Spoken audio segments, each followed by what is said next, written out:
Hi everyone, my name is Rich Walter. I'm the curator for USA, Canada, and Europe here at MIM. I'm standing in front of a whole wall of zithers.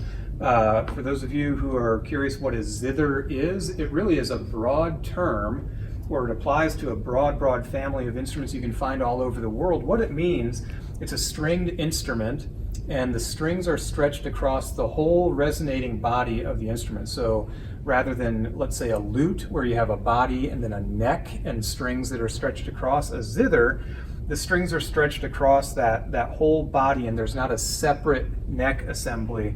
And again, you can find them all over the world, in Africa, the Middle East, all throughout Asia, throughout Europe. And there are a lot of ways to play them as well, as far as getting that string in motion and getting that string to vibrate and causing the sound.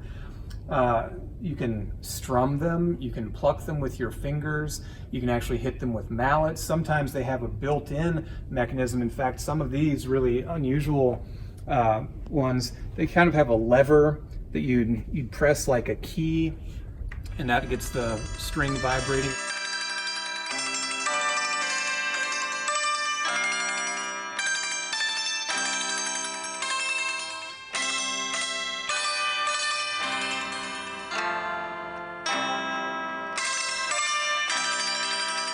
One familiar category of fretless zithers are auto harps. You may have heard auto harps played in old Carter family recordings. Even June Carter, Johnny Cash's wife, was known for playing the auto harp. There have been some great auto harp instances in popular music as well. John Sebastian with the Lovin' Spoonful. Don't bother to choose if it's jug and music or rhythm and blues. Just go and listen. It'll start with a smile that won't wipe off your face, no matter how hard you try. Your feet start tapping and you can't seem to find how you got there. So just blow your mind. So it's seen as sort of a folk instrument. They got really popular in the late 1800s, early 1900s. These types of zithers were available pretty affordably from mail order catalogs like Sears Roebuck and things like that. And many of them literally had a note and a number system printed right on them. And so if you purchased one of these zithers from, let's say, a catalog, you might receive the instrument and it could come with a song book. And on the first afternoon when you opened it up, if you followed along, there would be songs where the notes would be listed, but so would the numbers. And you could basically play music by numbers and follow the sequence of numbers and suddenly hear yourself playing familiar melodies. And so it was really designed to make music widely available and accessible in people's homes. They didn't need a lot of music training. They could basically follow the numbers and start playing music, and over time learning how these melodies work and these instruments work. Some of them have a combination of chords that you can play and then another way of playing a melody note on top of it. So some really unusual designs for people to play music in a fairly straightforward music by number kind of way if they wanted to.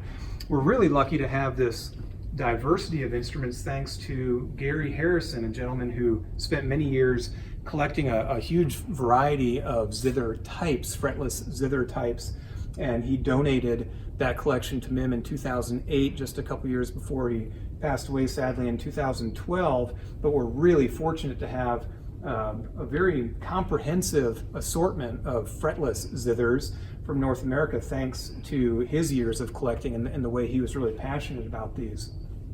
So zithers are instruments where the strings are stretched across that full resonating body.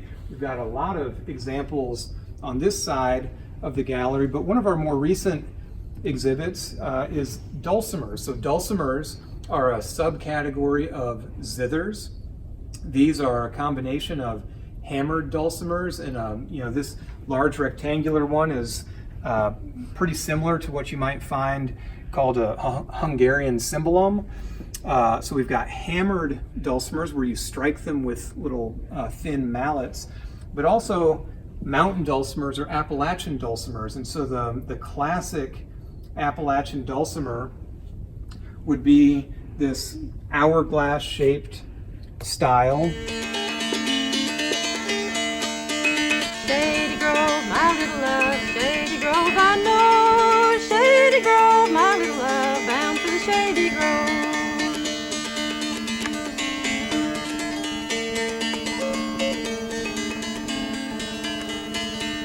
Cheeks as red as a blooming rose, eyes of the deepest brown. You are the darling of my heart, stay till the sun goes down. Shady Grove, my little love, Shady Grove, I know. Shady Grove, my little love, bound for the Shady Grove. This one so closely associated with Jean Ritchie, in fact, that her name is on inside of it. Jean Ritchie not only popularized the Appalachian dulcimer as a singer and performer and folk musician, but she started making dulcimers. She really had a great hand in making these popular all over again. So that's one from Jean Ritchie. But over on the right side, I really like this contrast because we have two more dulcimers, basically mountain dulcimers on the right-hand side, a pretty plain, straightforward, box-shaped, resonating body, again with the strings stretching across the whole body because it's a zither. And that's a perfectly functional, suitable dulcimer type. And then next to it, a more modern mountain dulcimer. This one was made by Bonnie Carroll, who's also an excellent dulcimer player, both hammered dulcimers and mountain dulcimers.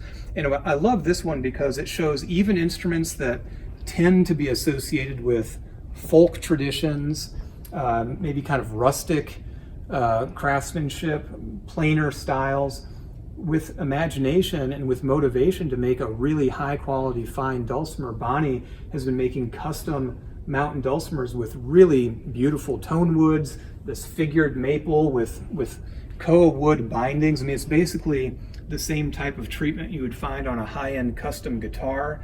It's got this really cool set of arches underneath the fingerboard. If you can see that, that allows a player to put a capo, to wrap a capo device on the fingerboard, so he or she could play in different keys and modes. I mean, it's really suitable to play a wide variety of music, not just folk music. You could play rock and roll, you can play popular music on these instruments.